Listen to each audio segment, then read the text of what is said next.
송구영신 예배에 우리 가운데 주신 말씀은 신약성경 114페이지의 말씀이 있습니다.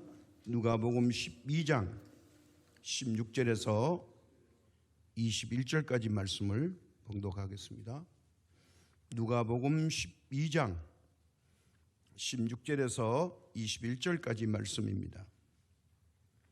또 비유로 그들에게 말하여 이르시되 한 부자가 그 밭에 소출이 풍성하며 심중에 생각하여 이르되 내가 곡식 쌓아둘 곳이 없으니 어찌할까 하고 또 이르되 내가 이렇게 하리라. 내 곡간을 헐고 더 크게 짓고 내 모든 곡식과 물건을 거기에 쌓아두리라. 또 내가 내 영혼에게 이르되 영혼아 여러 해 쓸 물건을 많이 쌓아두었으니 평안히 쉬고 먹고 마시고 즐거워하자 하리라 하되 하나님은 이르시되 어리석은 자여 오늘 밤에 내 영혼을 도로 찾으리니 그러면 내 준비한 것이 누구의 것이 되겠느냐 하셨으니 자기를 위하여 재물을 쌓아두고 하나님께 대하여 부유하지 못한 자가 이와 같으니라. 아멘. 하나님, 새로운 2022년을 우리에게 허락하시고 묵은 해를 보내고 새로운 마음으로 이 시간 하나님의 말씀 앞에 서 있습니다. 우리를 긍휼히 여기시고 2022년도에는 말씀에 순종하여 충실한 열매를 맺는 믿음의 거장들이 되도록 도와주시옵소서. 우리의 연약함과 부족함과 모든 악조건이 있음에도 불구하고 우리에게 유일한 희망은 하나님을 의지하는 믿음으로만 가능하오니 이 믿음을 더하여 주옵소서. 어리석음에서 벗어나서 하나님이 원하는 지혜로운 사람 되도록 도와주옵소서. 말씀을 들을 때에 학자같이 알아듣는 은혜를 더하여 주옵소서.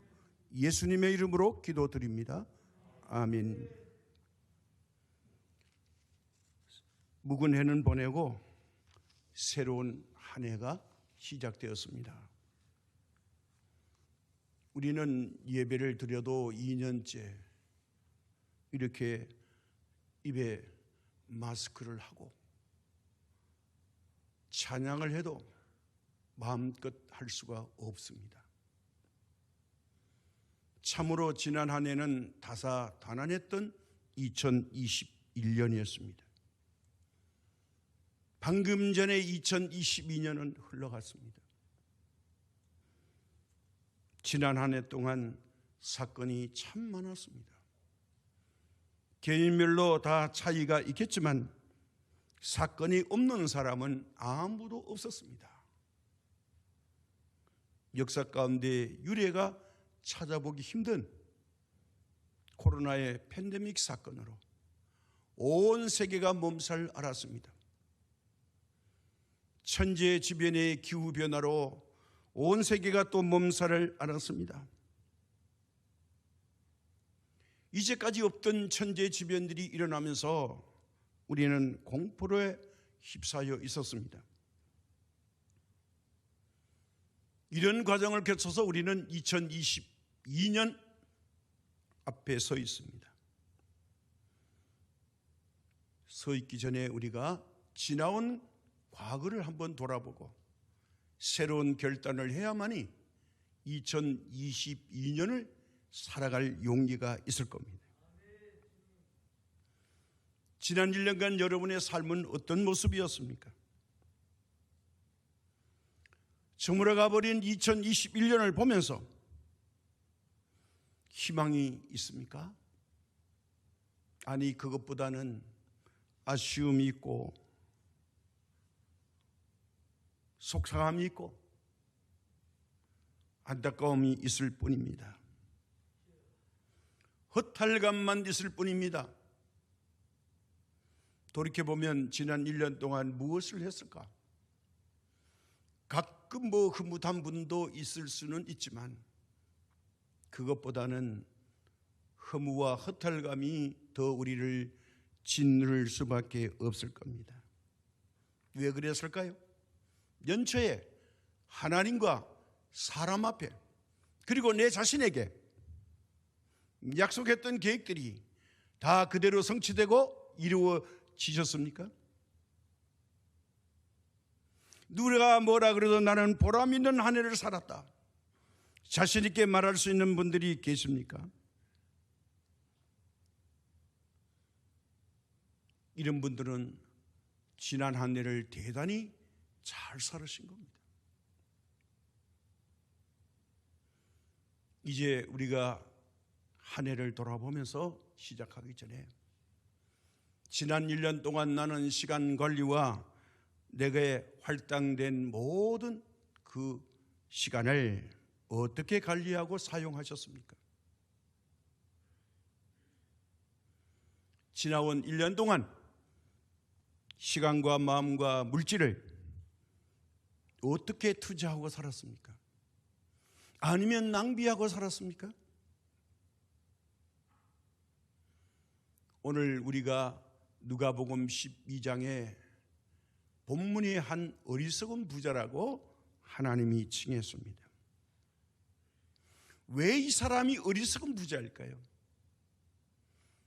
세상 통념으로 보면 이 사람은 대단히 현명하고 지혜로운 사람이고 총망받아야 할 사람인데 왜 어리석은 부자라고 성경이 규정을 했을까요? 그것은 단 한 가지입니다. 이 부자는 현실에 급급해서 미래를 대비하며 살지 못했습니다. 이 이유 하나 때문에 이 사람은 어리석은 부자입니다. 부자의 명칭을 떼버리는 게 아니라 부자는 맞는데 어리석은 부자입니다. 이왕 부자가 되려면 현명한 부자가 되었으면 좋겠는데 지혜로운 부자가 아니라 어리석은 부자였습니다. 왜 어리석었냐? 자기에게 주어진 현재의 시간과 물질은 물론하고 이것을 바로 관리하지 못하고 있었다, 그 말입니다. 이 사람이 1년 동안 바라보는 게 뭐냐? 가을에 풍성이 수확한 물질만 바라보고 뭐라고 말하는 거니? 내가 곡간을 헐고 그리고 더 크게 짓고 거기에 쌓아두고 먹고 마시리라.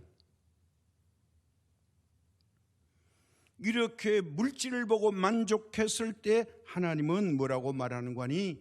어리석은 자마, 어리석은 사람아, 그거 보고 만족하냐? 오늘 밤에 나는 너의 영혼을 찾아볼 건데 너는 이 땅에 존재할 수 없는 육체가 될 텐데 그러면 그거 누구 건데? 이렇게 반문하십니다. 야, 됐다고, 성공했다고, 완성했다고 만족해 할 때 하나님이 어리석은 사람아, 끝났어. 너 그거 좋아하는 거 누구 거 될 건데? 이렇게 하나님이 반문하신다는 거예요. 자, 이 사람은 오늘 우리와 비교하면 어떤 모습일까요? 이 어리석은 부자는 오늘 현대를 살아가는 물질 문명에 도취되어 살아가는 현대인의 상징이라고 볼 수 있습니다. 부자와 같이 살면 어리석은 자가 된다는 걸 성경이 교훈하려고 합니다. 사회적으로 많은 것을 소유했습니다. 외형적으로는 부족함이 없습니다. 가지고 있는 창고가 적습니다. 부셔서 크게 지어야 합니다. 크게 진 만큼 충분히 거기다가 물건을 들여놓을 수 있습니다. 그러니 이제 먹고 살 걱정이 없어졌습니다. 먹고 마시고 편안하게 쉬자. 이게 오늘 우리 현대인들의 향락적 가치관이 아닌지 모르겠습니다. 돈을 버는 목적이 여기에 집착되면 어리석은 부자가 된다는 겁니다. 왜 어리석은 부자냐? 사람들의 눈에는 정말 부러움의 대상인데 하나님의 눈으로 볼 때는 어리석은 사람이라는 거예요. 믿음의 눈으로 보면 이 사람은 어리석은 사람. 자, 하나님이 비웃는 사람이 되지 말라는 겁니다. 이 사람은 땅에서는 부족함이 없습니다. 많은 것을 가지고 성공한 케이스의 사람입니다.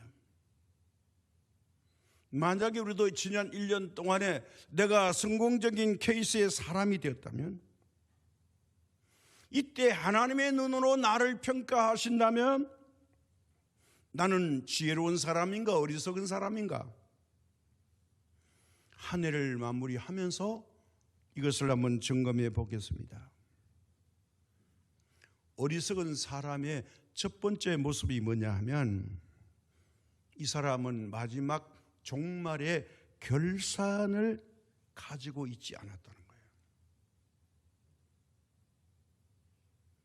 이 사람에게는 미래가 없고 현실만 있었어요. 세상에서 평안하고 그리고 부유한 삶을 살 때 마지막 종말이 찾아온다는 것을 깜빡 잊고 살았습니다. 우리도 마찬가지입니다. 내가 언젠가는 이 세상을 떠날 텐데 떠날 그때 나는 어떤 모습일까?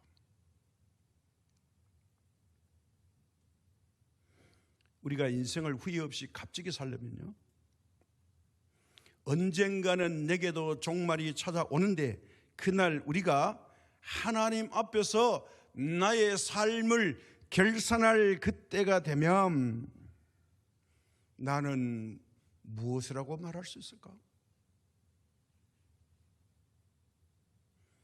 그걸 한 번은 생각해 봐야 된다는 거예요.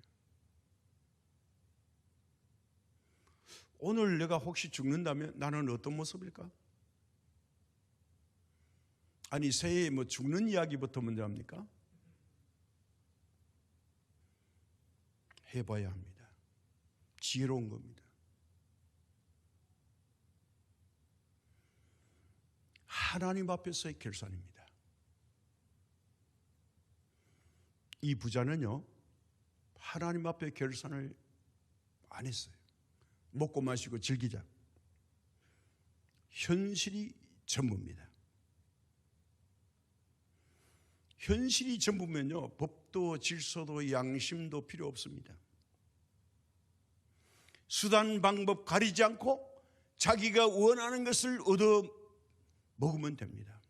아니, 자기가 원하는 것을 갈구하고 갈취하고 도둑질하고 속여서라도 자기 것으로 만들면 됩니다. 그것이 이 부자의 가치관입니다. 바로 그때 자기가 원하는 걸 다 얻었습니다. 이제는 일 안 해도 된다. 평생 먹고 살 일이 이루어졌다. 그때 하나님이 등장합니다. 그래? 하나님의 심판이 여기서 시작된다는 거예요. 오늘 밤에 너의 영혼을 내가 맡겨놨다가 도로 찾을 것인데, 이제까지 내가 일생 동안 준비한 것이 누구의 것이 되겠냐? 너의 것이 되냐? 아니라는 거예요. 살아있을 동안에 필요한 거라는 거죠. 물질 문명의 가치관을 가지고 살아가는 사람들의 마지막이 어떻게 될 건가를 한번 깊이 생각해 봐라, 이 말씀이에요. 무슨 말일까요? 인생의 행복은요, 넉넉한 데 있지 않다는 거예요. 물질주의 가치관을 가지고 사는 게 아니라는 겁니다.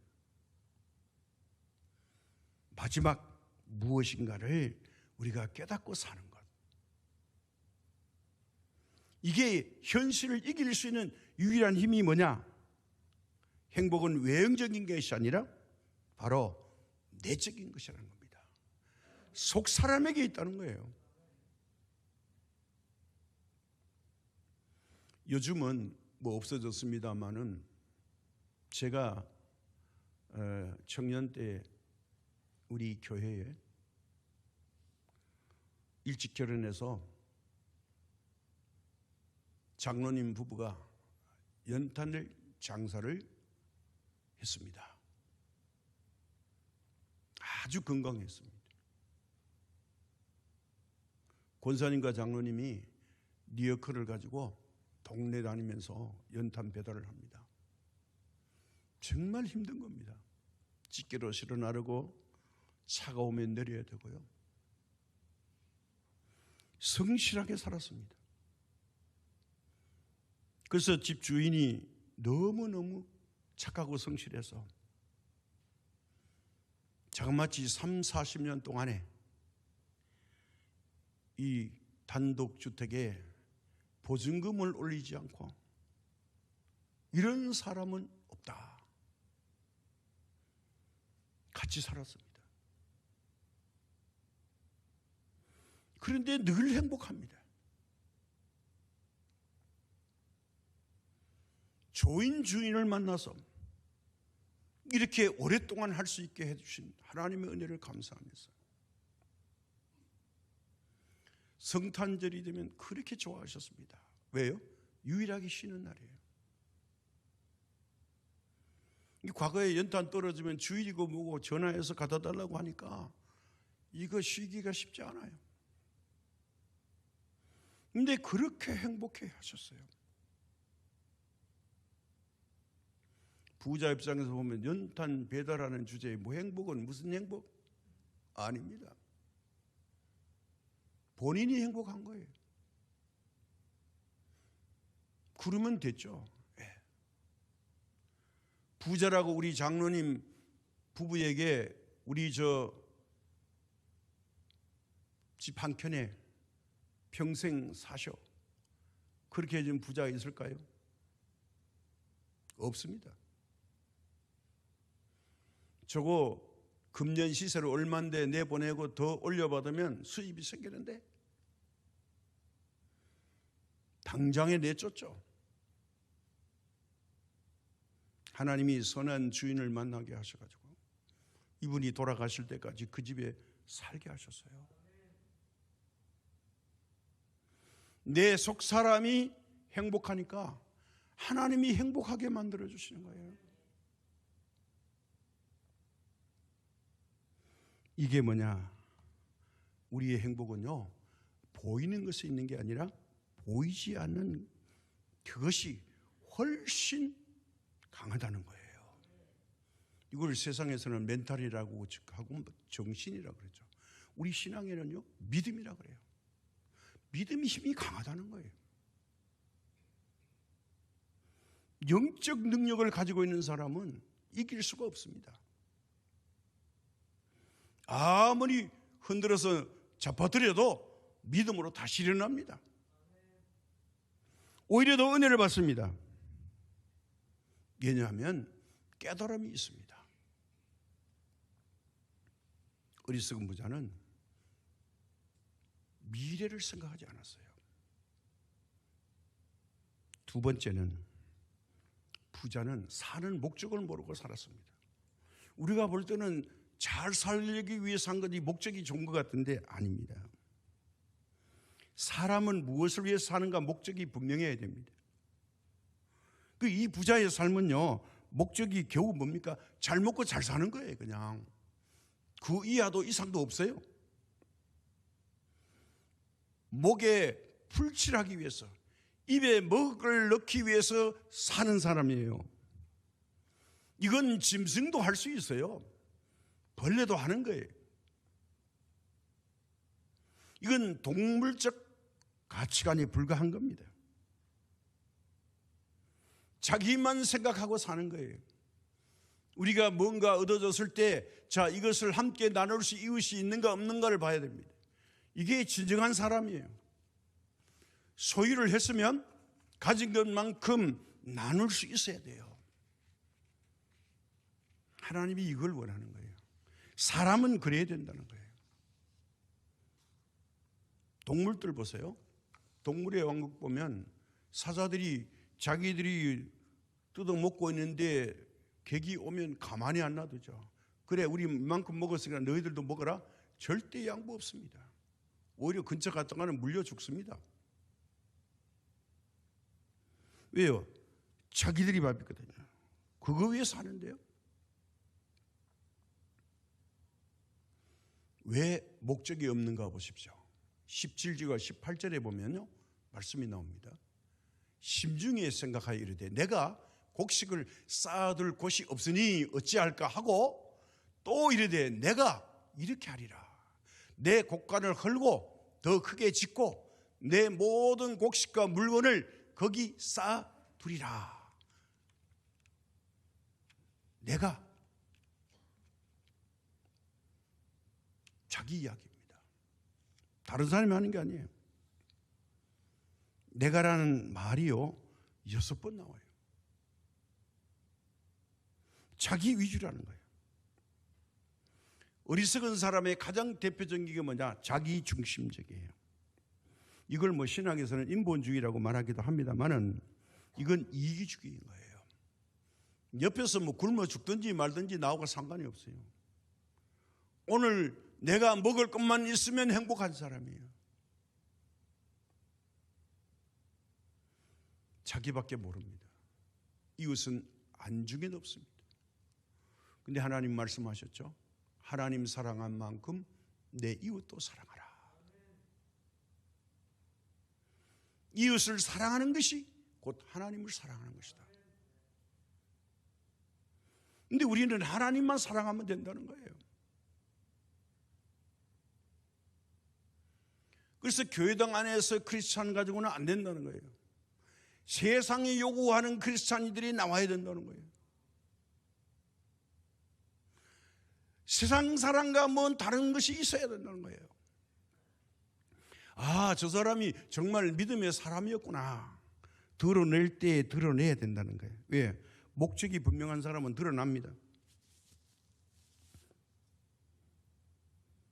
그래서 성경에서는요, 말세가 되면 사람들의 마음이 완악해질 것을 이미 예언하고 있어요.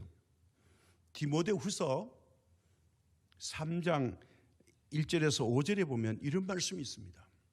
너는 이것을 알라. 말세에 고통하는 때가 이르려 사람들이 자기를 사랑하며 돈을 사랑하며 자랑하며 교만하며 비방하며 부모를 거역하며 감사하지 아니하며 거룩하지 아니하며 무정하며 원통함을 풀지 아니하며 모함하며 절제하지 못하며 계속 못하며 나옵니다. 싸놓으며 선한 것을 좋아하지 아니하며 배신하며 조급하며 자만하며 쾌락을 사랑하기를 하나님 사랑하는 것보다 더하여 경건의 모양은 있으나 경건의 능력은 부인하니 이 같은 자에게서 내가 돌아서라. 하며가 11번이에요. 이게 무섭습니다. 하고가 5번이에요. 하는 게 너무 많은 거예요. 이게 뭐냐? 자기 중심적인 거예요.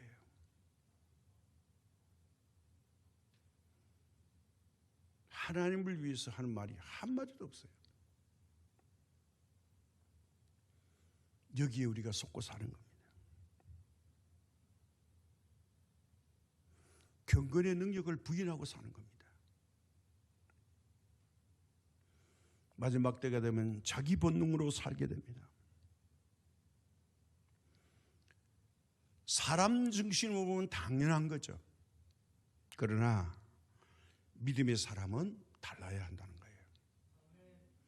하나님의 기준은 이게 아니라는 거예요. 목적을 가지고 살아라는 거예요. 자, 16번이 자기 이야기예요. 그렇게 마지막에 되면 무서운 시대가 도래한다는 거예요. 우리가 이런 시대에 지금 살고 있습니다. 행복은 소유의 넉넉함이 있지 않다고 말씀드렸습니다.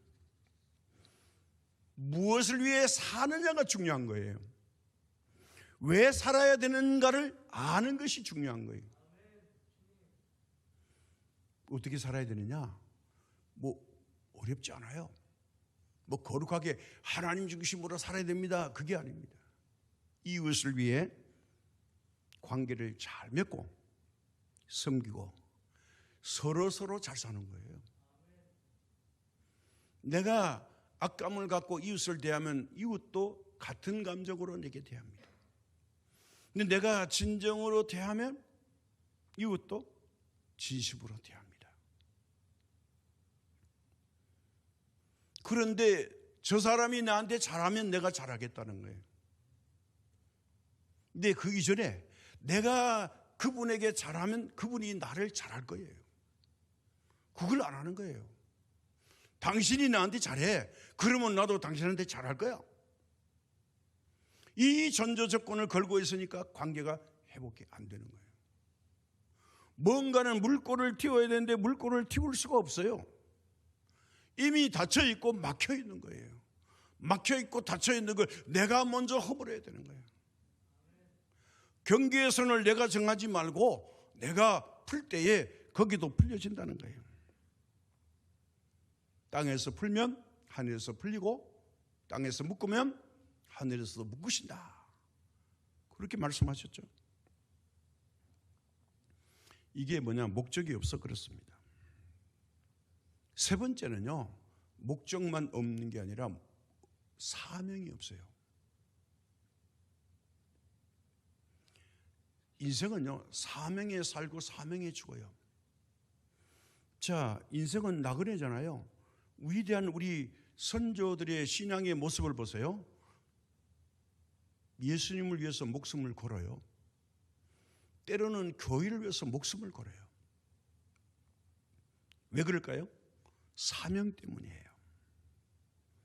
뭐 죽는 게 우습게 할까요? 아니요. 죽는 게 두려워요. 그러나 사명자에게는 사명보다 죽음이 두렵지 않아요. 이런 사람을 우리가 순교자라고 말해요.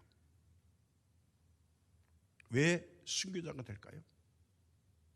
내게는 분명히 인생의 끝에 돌아갈 고향이 있다. 나는 고향으로 가야 될 사람이야. 현실을 부정할 수가 있어요. 여기에 내가 굴복할 수 없어요. 왜요? 고향 가야 되니까. 예수님께서는요, 이 땅에 33년을 사시고 이제 하나님께 다시 돌아가야 됐을 때 어느 날 밤에 세숫대야를 가져오시더니 제자들의 발을 한 사람 한 사람 씻겨 주십니다. 그리고 친히 수건을 허리에 두르시고 제자들의 발을 닦아 주십니다. 그리고 떡과 포도주로 영원히 기념하라. 이것은 너희를 위한 주님의 모범이다. 이제 내가 부활 후에 하늘나라 가거든 나를 기념해서 계속해서 이 일을 행하라 가르쳐 주셨죠. 우리가 부족하지만 이 예수님이 정하신 수군과 대화의 정신, 이걸 조금이라도 실천해 보려고 시작한 것이 2021년에 20번째인데 20년째인데 코로나 바이러스 때문에 어쩔 수 없이 2022년으로 20회가 넘어왔습니다. 2022년도에는 꼭 20회가 이루어질 수 있기를 함께 기도해 주시기 바랍니다. 많은 목회자들이 기다리고 있습니다.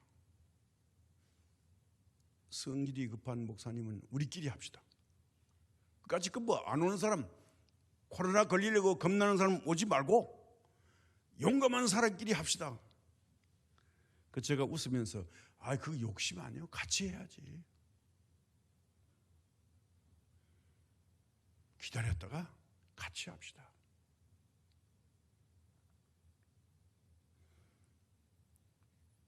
이분들은 그게 뭐가 두렵냐는 거예요. 그러나 두려운 사람은 또 두려움을 느낄 수 있죠.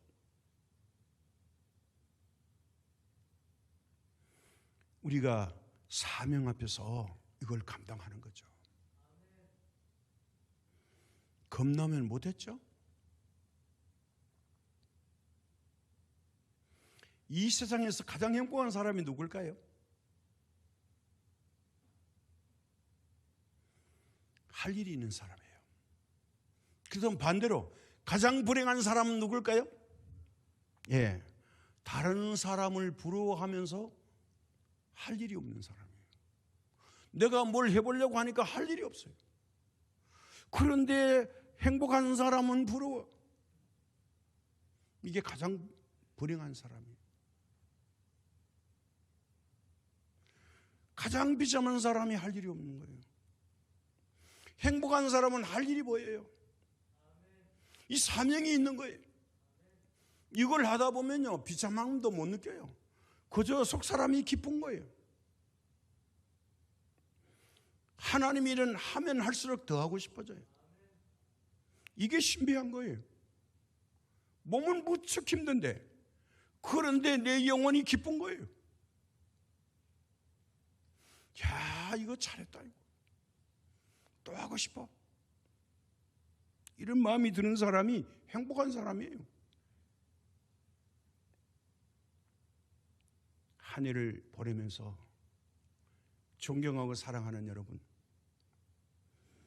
하나님께서 우리에게 주신 건강, 물질, 시간, 은사,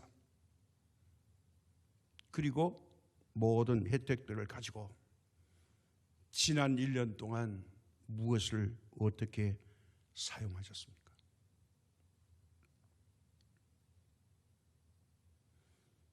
한번 조용히 생각해 보십시다.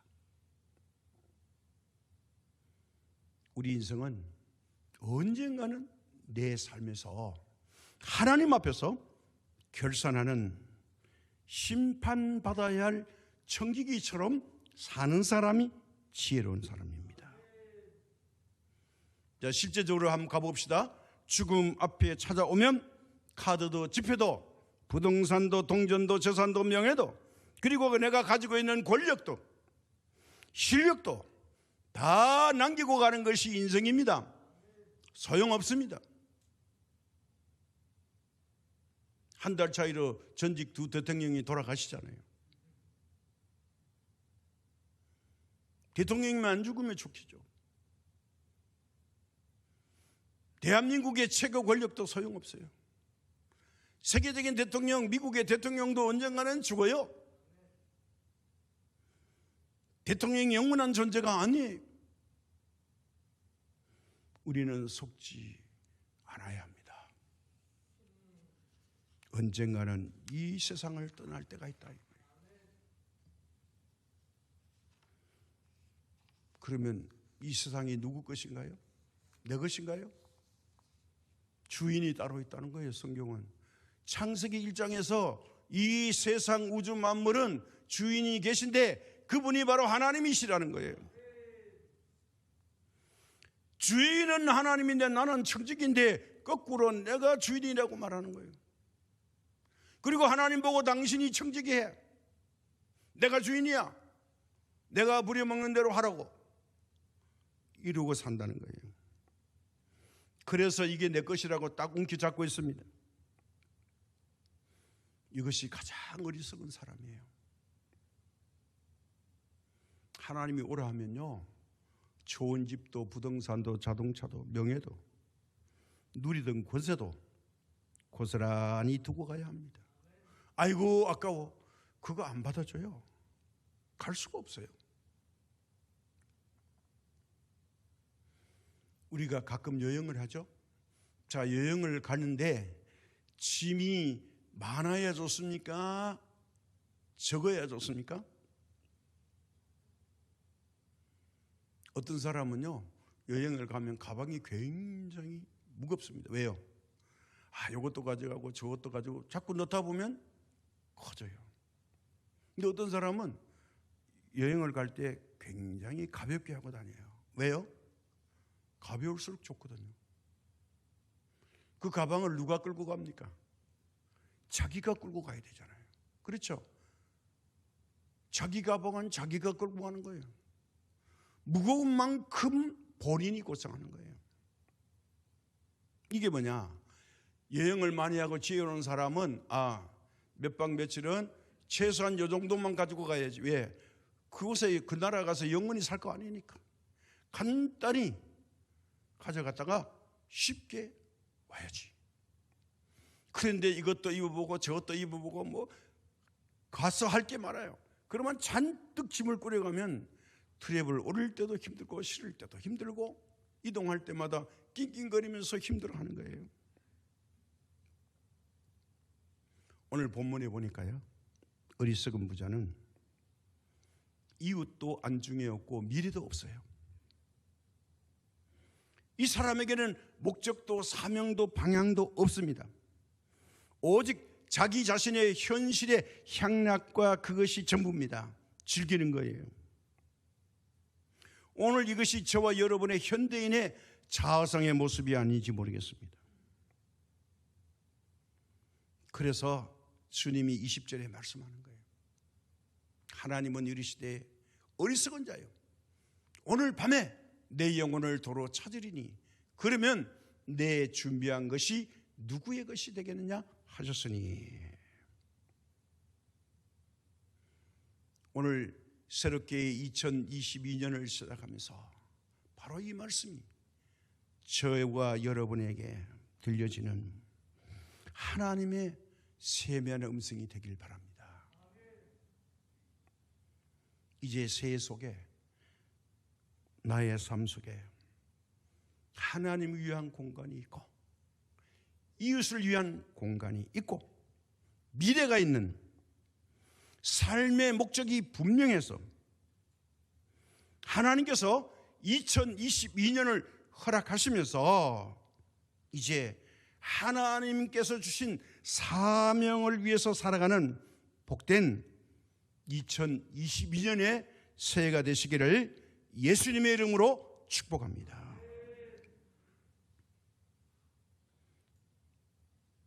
이제부터는 좀 설교가 아니라도 여러분이 이해하시고 우리가 희망을 가지고 새로운 한 해를 맞이하십시다. 새해에는 우리 모두가 이런 소망을 가지고 살아갑시다. 바로 오늘 본문의 의미입니다. 누가복음 12장 22절에서 31절의 말씀입니다. 한번 우리 같이 말씀을 읽어봅시다. 또 제자들에게 이르시되 그러므로 내가 너희에게 이르노니 너희 목숨을 위하여 무엇을 먹을까 몸을 위하여 무엇을 입을까 염려하지 마라. 목숨이 음식보다 중하고 몸이 의복보다 중하니라. 까마귀를 생각하라. 심지도 아니하고 거두지도 아니하며 골방도 없고 창고도 없으되 하나님은 기르시느니 너희는 새보다 얼마나 더 귀하냐. 또 너희 중에 누가 염려함으로 그 키를 한 자라도 더할 수 있느냐. 그런즉 가장 작은 일도 하지 못하면서 어찌 한 다른 일을 염려하느냐. 백합화를 생각하여 보라. 심지도 않고 실도 만들지도 아니하고 짜지도 아니하느니라. 그러나 내가 너희에게 말하노니 솔로몬의 모든 영광으로도 입은 것이 이 꽃 하나만큼 훌륭하지 못하였느니라. 오늘 있다가 내일 아궁이에 던져지는 들풀도 하나님이 이렇게 입히시거든 하물며 너희일까 보냐 믿음이 적은 자들아 너희는 무엇을 먹을까 무엇을 마실까 하여 구하지 말며 근심하지도 말라. 이 모든 것은 세상 사람들이 구하는 것이라. 너희 아버지께서는 이런 것이 너희에게 있어야 할 것을 아시느니라. 다만 너희는 그의 나라와 그 구하라. 그리하면 이런 것을 너희에게 더하시리라. 아멘. 이런 것 가지고 기도하지 말아요. 엄청난 말이죠. 먹고 사는 문제 가지고 기도하지 말아요. 그러면 안 해야 될까요? 그게 아닙니다. 이걸 목적으로 살지 말라는 거예요. 이걸 목적 삼으면 안 된다는 거예요. 천국 올 것을 하라는 겁니다. 자, 2022년이 시작되었습니다. 지금 제가 질문하는 말이 믿어지시면 큰 소리로 아멘 해주시기 바랍니다. 여러분, 까마귀보다는 귀하다고 생각하십니까? 말씀이 있죠. 까마귀를 생각하라.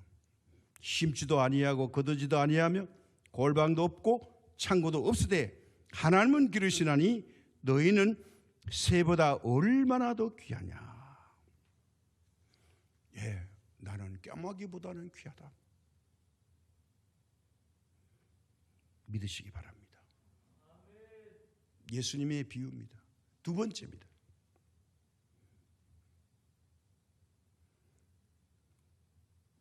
염려로서 무언가 이룰 수 있다고 생각하십니까? 뭐라고 말씀합니까? 염려하면서 하지 말라고 그랬죠. 염려로는 아무것도 할 수 없는 존재임을 인정하시겠습니까? 네. 빨리 벗어나야 됩니다. 뭐라고 말씀합니까? 염려하지 마라. 하나님이 책임져 준다는 거예요. 두 번째, 꽃 중에 꽃, 백합화보다도 귀하게 여기십니까? 내가 이래도 백합화보다는 귀하다고 생각하십니까? 아멘입니다. 하나님의 말씀이죠. 백합화를 생각하여 보라. 실도 만들지 않고 짜지도 아니하느니라. 그러나 내가 너희에게 말하노니 솔로몬의 모든 영광으로도 입은 것이 이 꽃 하나만큼 훌륭하지 못하였느니라. 솔로몬의 영광이요 백합화보다 못했대요. 근데 성경이 뭐라 그래요? 솔로몬이 부귀의 영화를 누렸대요. 하나님 보시기에는 백합화가 더 훌륭하게 봤다는 거예요. 그러니 하찮게 여기는 그 인생이 하나님 보실 때 귀하게 볼 수 있다는 거예요. 다시 말씀드려서 2021년은 세상 잣대와 기준으로 평가하지 말자는 거예요. 하나님의 눈으로 보자는 겁니다. 다 귀하다는 거예요. 다 소중합니다. 하나님은 한 영혼도 버리지 않으신다는 거예요. 그래서 지금부터 뭘 해야 되느냐? 하나님을 찾아야 된다는 거예요. 너희는 무엇을 먹을까 무엇을 마실까 하여 구하지 말며 근심하지도 마라. 근심 염려하지 말라는 거예요. 뭐하고 살려요? 맡기고 살아라는 거예요. 의지하고 살면 됩니다. 없는 것 때문에 이거 공간을 만들지 말라는 거예요. 만들어 놓으면 마귀가 뺏어갑니다. 성령님으로 다 몰아낼 수 있습니다. 이게 은혜입니다. 믿어지시면 아멘 하십시다. 예. 아멘 하신 분들에게 이런 복이 있을지어다. 우리는 온전히 믿어야 됩니다. 이왕 믿을 때 똑똑하게 믿지 말고 바보처럼 믿읍시다. 똑똑한 척하면 자기 의지와 철학이 들어가고 뭔가 들어가 있습니다. 하나님은 순수한 사람을 좋아하십니다.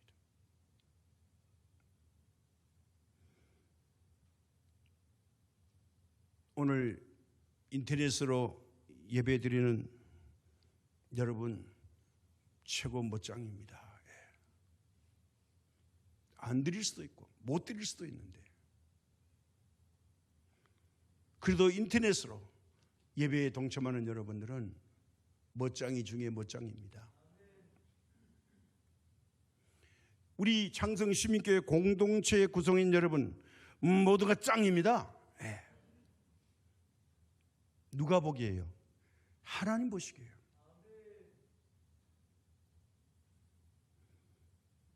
다 멋쟁이고 짱입니다. 2022년 한 해 동안 지금부터 연말까지 우리 하나님의 신령한 은혜와 땅에 기름진 축복이 여러분에게 충만하시기를 부탁드립니다. 올 한 해에 어리석은 자가 아니라 지혜로운 자가 되어서 하나님이 인정하는 믿음의 거부들이 되시기 바랍니다. 물질의 거부가 아니라 믿음의 거부가 되시기 바랍니다. 지난 한 해 동안 고생 많이 하셨습니다. 영업 한번 못 해본 우리 집사님도 계시고 1년 내내 질병으로 고통하신 분도 있습니다.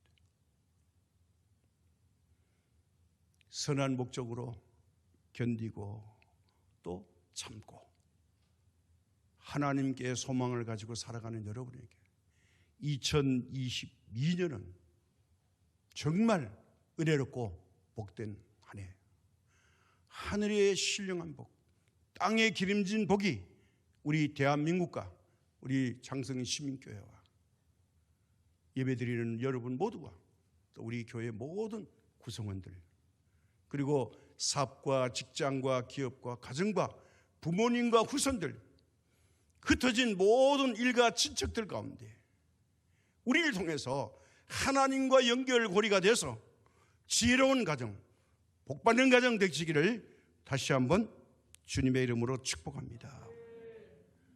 하나님 아버지, 새로운 한 해가 시작되었습니다.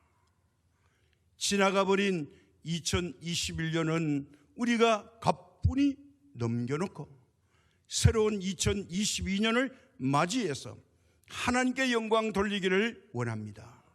하나님 아버지, 부족했던 모든 것은 주님의 그 크신 사랑으로 다 덮어주시고 새롭게 출발하는 각오와 마음으로 발걸음을 옮길 때에 우리 하나님이 함께하여 주옵시고 2022년을 멋있게 살아가는 이 시대에 지혜로운 자들이 되도록 도와 주옵소서.